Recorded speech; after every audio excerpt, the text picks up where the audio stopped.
Merhabalar sevgili dostlar. Nasılsınız? İyi misiniz değerli arkadaşlarım? İnşallah herkes sıhhat ve afiyettedir diye umuyorum. Temennim bu yönde. Yine gazetelerden manşetler değerledim. Buyurun hep beraber değerlendirelim. Ahmak davası hukuk ayıbı. Biliyorsunuz İstanbul Belediye Başkanı Ekrem İmamoğlu'nun üzerinde demokrasinin kılıcı gibi sallandırılan bir dava var.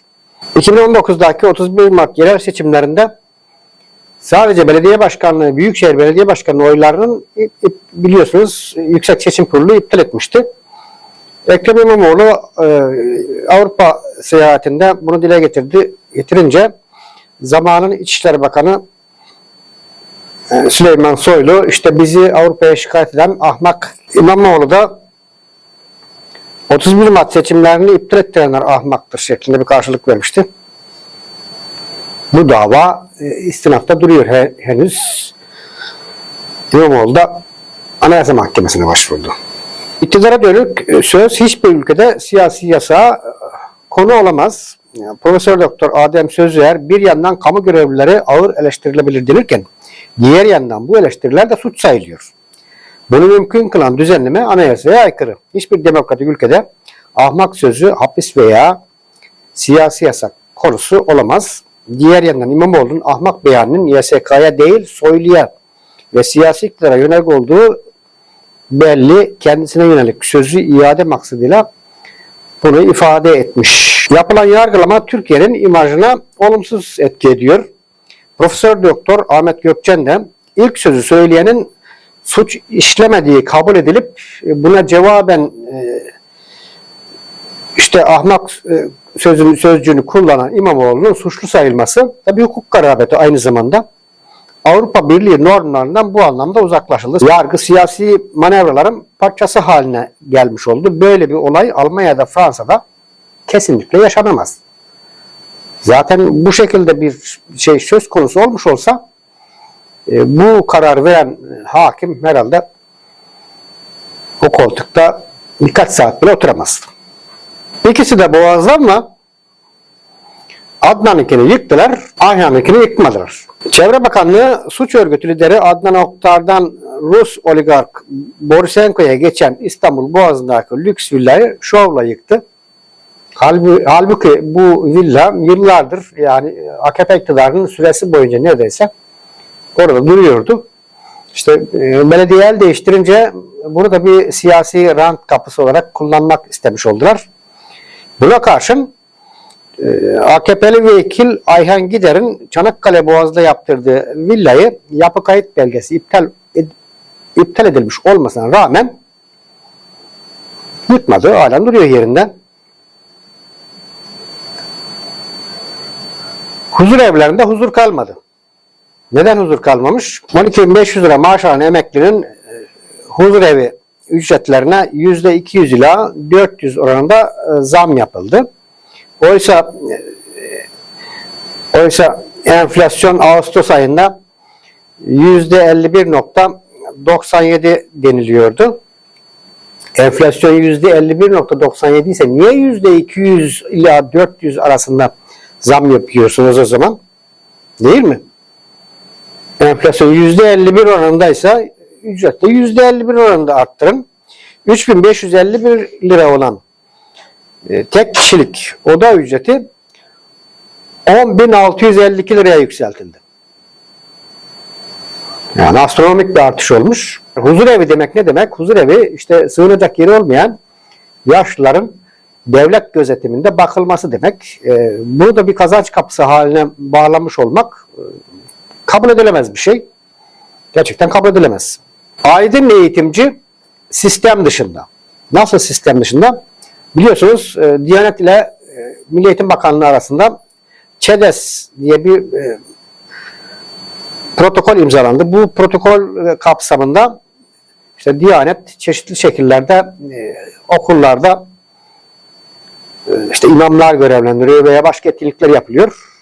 Yani imam laik eğitimin dışında olması gerekirken bir şekilde iktidar tarafından okulların içerisine sokulmuş oldu. Mersin'de ÇEDES etkinliğine öğrencilerin işte velilerin izni olmadığı gerekçesiyle, yani bu gerekçesiyle deniliyor. Belki gerçekten bunu veliler göndermemiş de olabilir. Eğer veli, biliyorsunuz okul dışındaki etkinliklerde ve okul içinde de olmuş olsa öğretmen, sınıfın öğretmeni bu etkinliğe işte öğrencisinin katılıp katılmayacağını, çocuğunun katılıp katılmayacağını veliye bir dilekçeyle sorar. Veli de işte evet kabul ediyorum veya kabul etmiyorum şeklinde bir onay veya red verir. Bu kapsamda söz konusu etkinliğe çocuk katılır veya katılmaz. Eğer veliler burada red vermişse öğretmene dini eğitimi engellemekle suçlanmış. Zaten devlet dini eğitim vermemeli.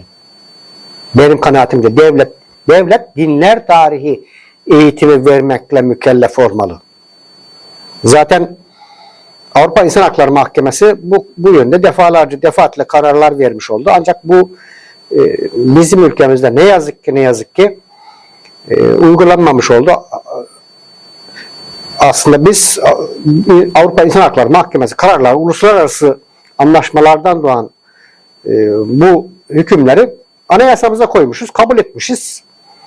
Yani biz uluslararası sözleşmelerden doğan vatandaşların haklarını, insan haklarını tanıyoruz demişiz ama yıllardır onlarca ihlal var. Anayasadan gittikçe uzaklaşılmış oldu bu anlamda. Yani ne denilebilir ki? Adalet satın alınabilecek bir şey mi? Son dönemdeki bazı tahliye kararları adalet varlıklı kesimler tarafından satın alınabilecek bir değer mi tartışmasını gündeme getirmiş oldu. Evet, biliyorsunuz Polatlar davasında herkes tahliye oldu. Burada tabii ki vatandaşın vicdanını yoran, vicdanını kanatan bir olay var. Ekonomi yazarı Erdal Sağlam, yasa dışı bahis paralarının aklanması ilgili davasında Dilan Polat ve eşi için verilen tahliye kararı kamuoyunun haklı olarak tepkisine yol açtı. Benzer birçok davada da ceza almayan kişi ve şirket sayısının giderek artması büyük bir sorun hale geldi. Adalet devletin direğidir. Yani adaletle daim olur. Eğer adaletten sapma olduğu zaman kişiler kendi adaletini kendisi sağlama yoluna gittiği zaman anarşi olur. Son zamanlarda sokaklarda artan şiddet olaylarının aslında bir nedeni de benim kanaatimce devletin yeterince adalet dağıtamamasından meydana geliyor. Asgari ücrette Avrupa'nın en yoksul ülkesiyiz. Lüksemburg'da 2570 euro, İrlanda'da 2000 euro, Hollanda'da 2070 euro, Belçika'da 2000 euro, Almanya'da 2054 euro. Yani bırakalım biz Lüksemburg'daki 2570 euroyu, Almanya'daki veya Belçika ve Hollanda'daki Belçika ve İrlanda'daki 2000 euroyu ele almış olsak bile euro 37 lira dolayında küsuratı var. İşte 37,5 lira falan. Küsuratını atmış olalım. Yaklaşık 2000 euro bizim paramıza 74 bin lira gibi bir para yapıyor. İşte Avrupa bizi kıskanıyor sözde. Üstüne üstlük orada et, yani dana eti 8 ile 10 euro civarında. Yani asgari ücretli bir kişi rahatlıkla haftada bilmem kaç kez evine et alabiliyorken bizde bu miktar yani 74 bin lira alan bir kişi nerede? 17 bin lira veya 12.500 lira alan bir kişi nerede? Kıyaslanamayacak bile bir durum. Bizim çocuklar 44 yıldır iktidarda. NATO, IMF ve patron seviciliği 12 Eylül AKP'de yaşıyor.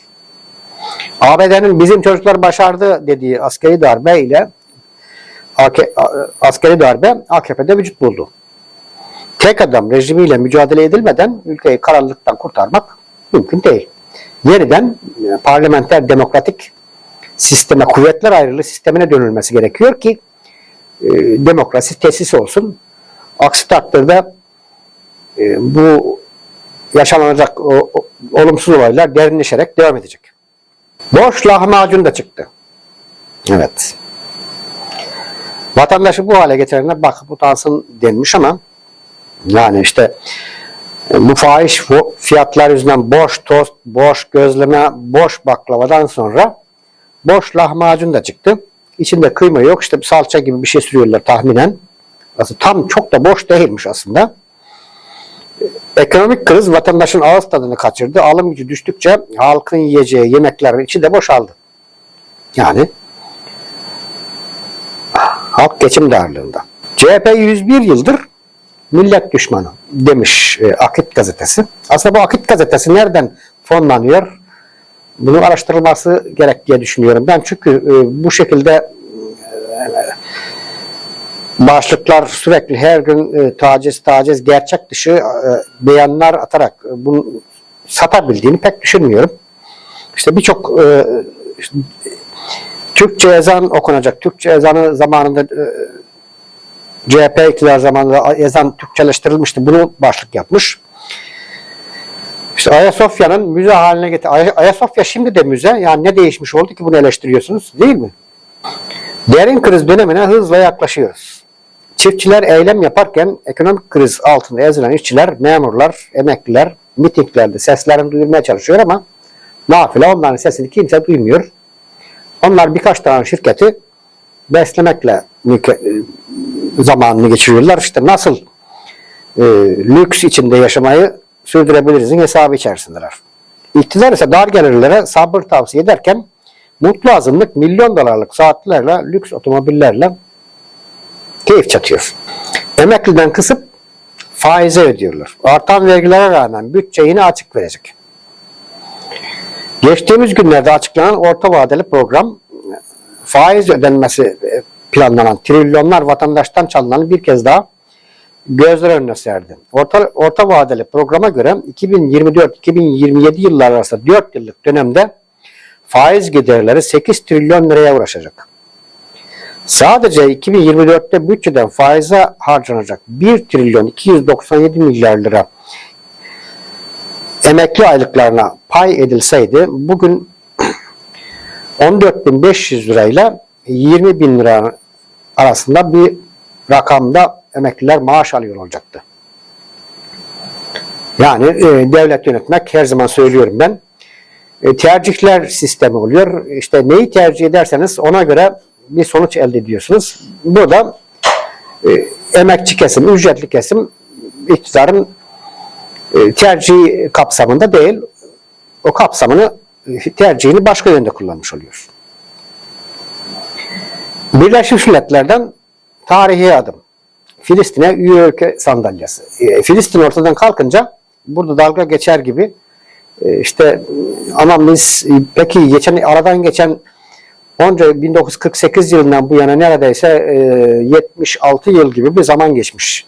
Bu kadar zamandır niye ayak sürdünüz de Filistin tam yok olmak üzereyken onu devlet olarak tanımış oldu Birleşmiş Milletler. Bu da ayrıca üzerinde düşünülmesi gereken bir konu. Yani İsrail'in uygulamış olduğu devlet terörünü soykırım olarak kabul etmekten imtina ediyor çağdaş dünya. Çağdaş diyoruz artık, ne kadar çağdaş onu da herkes kendi vicdanında yargılaması lazım. Yani Türkiye'yi Ermeni soykırımı yaptı diye yıllarca her işte 24 Nisan'da mahkum eden anlayış neredeyse 50.000 kişiyi öldüren İsrail'e tek söz edemiyor. Bu da ayrıca altı çizilmesi gereken bir gerçek. Kurtulmuş çark etti. Anayasa Mahkemesi'nin Can Atalay kararına karşın meclisi yeniden toplamayacak.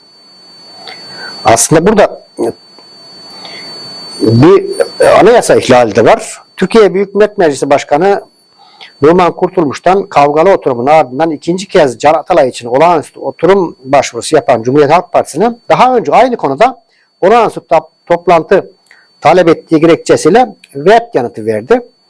Oysa Anayasanın 93. maddesine göre meclis başkanına bu şekilde bir inisiyatif tanınmamış oluyor.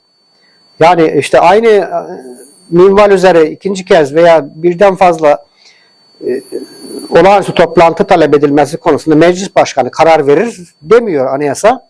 Anayasanın 93. maddesinde meclisin toplanma şeklinde işte meclis başkanı ve doğrudan doğruya veya üyelerin 1/5'inin yazılı istemi üzerine meclis toplantıya çağırır diyor. Görev yani. Bu anayasal bir görev. Burada Sayın Numan Kurtulmuş'un anayasa maddesine rağmen meclisi toplamamış olması anayasa ihlali aynı zamanda. Bunu da göz önüne almak gerekiyor.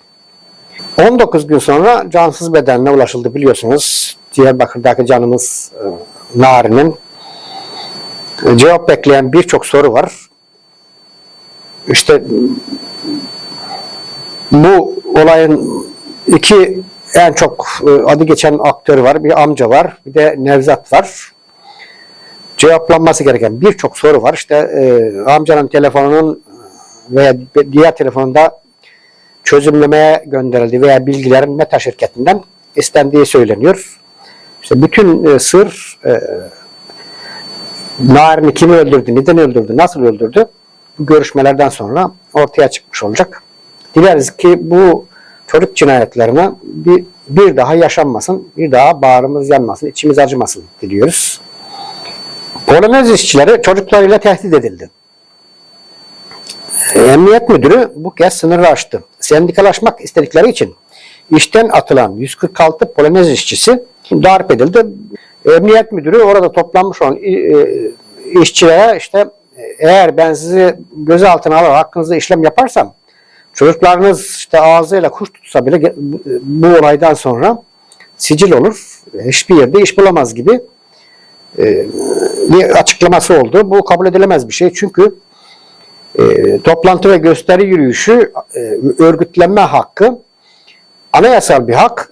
Israrla bu iki hakkın ülkemizde defaatle çiğnendiğini görüyoruz. Ya işte demokrasi vatandaşın devlet karşısında her hakkını savunabildiği zaman tesis olmuş olunacak. Yani böyle bir şey kabul edilemez. İzmir'deki 9 Eylül kutlamalarında halk böyle haykırdı. Mustafa Kemal'in askerleriyiz. Hepimiz Mustafa Kemal'in askerleriyiz. Sanki Mustafa Kemal'in askerleriyiz demek suçmuş gibi bunu siyasi bir söylem olarak kabul eden iktidar işte bir bölünme, bir parçalanma, bir blok yaratmak istiyor. Oysa bu törenler yıllardır yapılıyor. Kayıtları herkes merak eden Google'a girip araştırma yapsa kısa bir süre sonra bu törenlerin çok yıllar öncesinden bir süre geldiğini herkes görecek. Buradan ulaşılmak istenen bir şey var. İşte benim kanaatimce düşmekte olan oyların düşüşünü, erimesini önlemek, tekrardan kendi cenahını konsolide etmek gibi bir amaç olduğunu düşünüyorum. Bugünkü basın turumuzu da tamamlamış olduk. İzlediğiniz için hepinize teşekkür ediyorum. Videoları izledikten sonra beğenmeyi, altına küçük bir yorum yazmayı unutmayın diyorum. Bir sonraki videoda görüşmek üzere. Teşekkür ediyorum.